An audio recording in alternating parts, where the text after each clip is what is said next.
that I've got, I think that the letters per word is between 4.96 and 5.06. Am I good? Yeah, I'm fine. My report is good. Okay, that's nice. We are correct. I, excuse me, I have captured the population mean.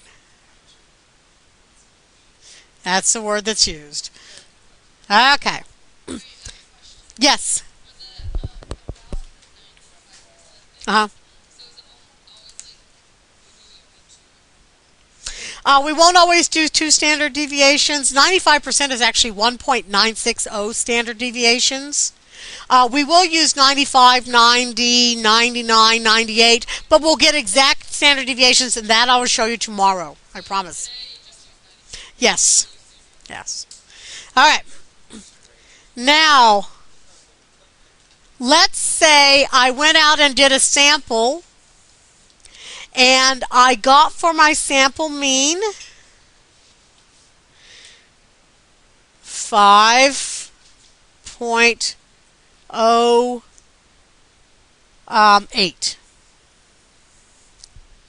Okay?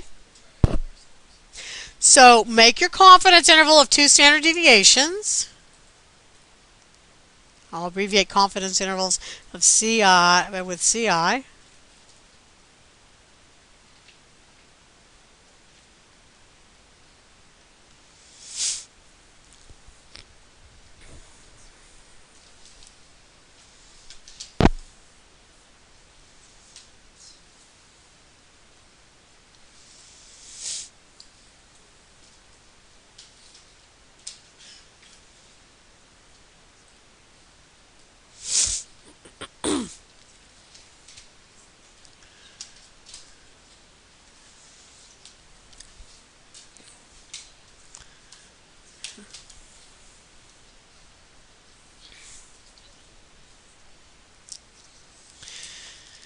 What's my confidence interval this time? 5.33, 03.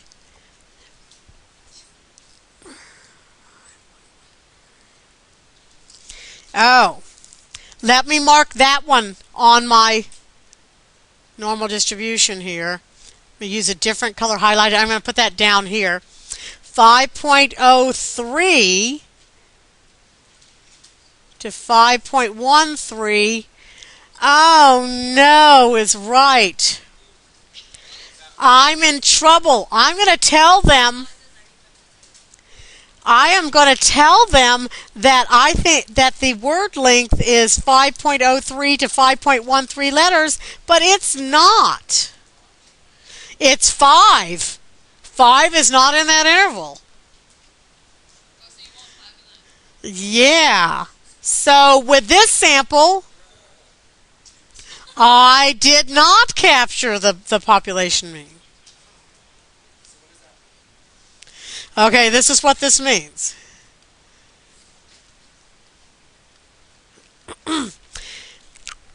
"95% of the time, this interval I make will capture the population mean."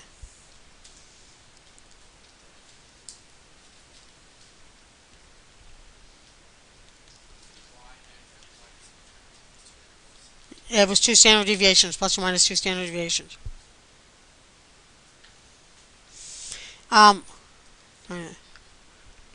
Sorry, 95% of the time, start over there. This process will give me an interval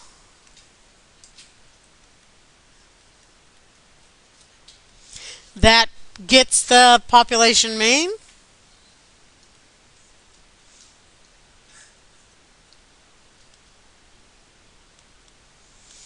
So what percent of the time do I fail? 5% of the time we don't.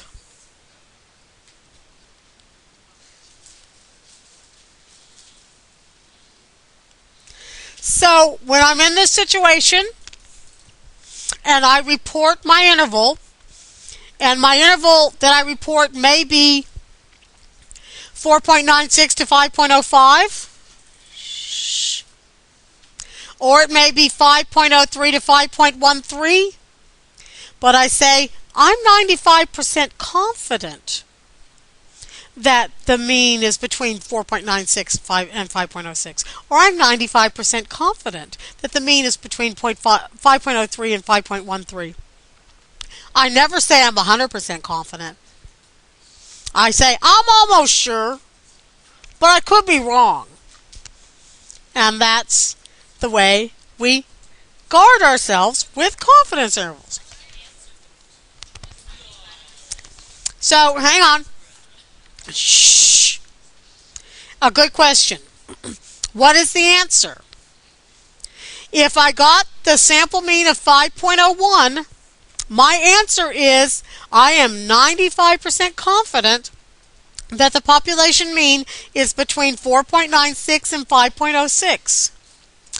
If I got the sample mean of 5.08, the answer would be I am 95% confident that the population mean is between 5.03 and 5.13. Even though I made a mistake, and it's not my mistake, I just happen to get one of those oddball samples out on the edge here. I'm always 95% confident, but that always leaves me room, to say, well, I didn't say I was 100% confident, so if I made a mistake, it's not my bad. Yeah, it's just it's a loophole. Exactly, yes.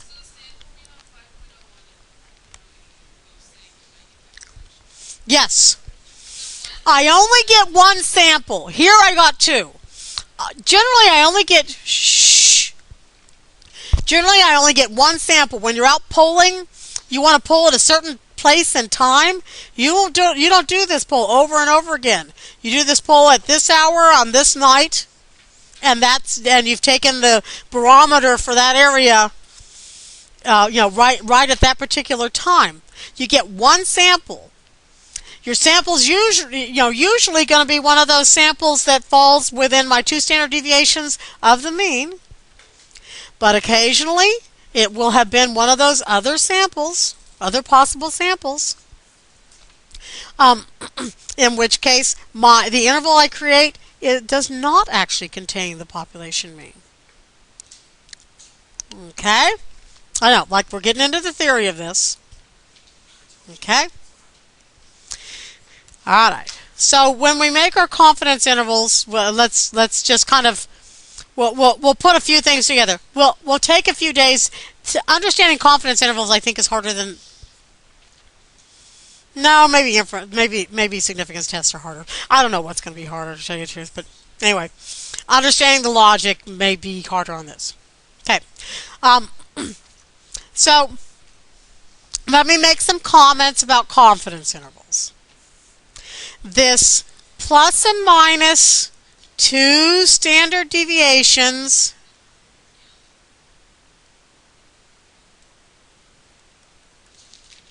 is generally reported as margin of error.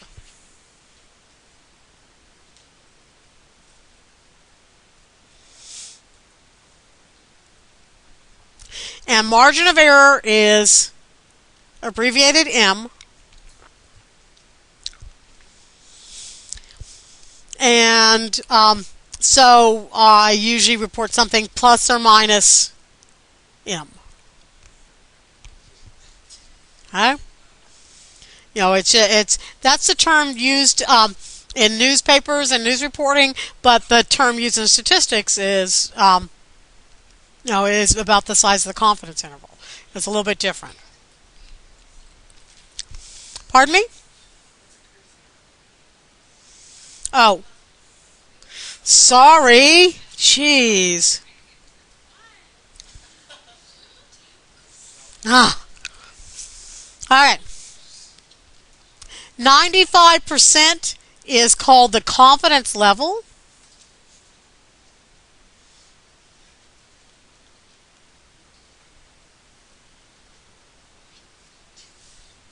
Okay. And it essentially is your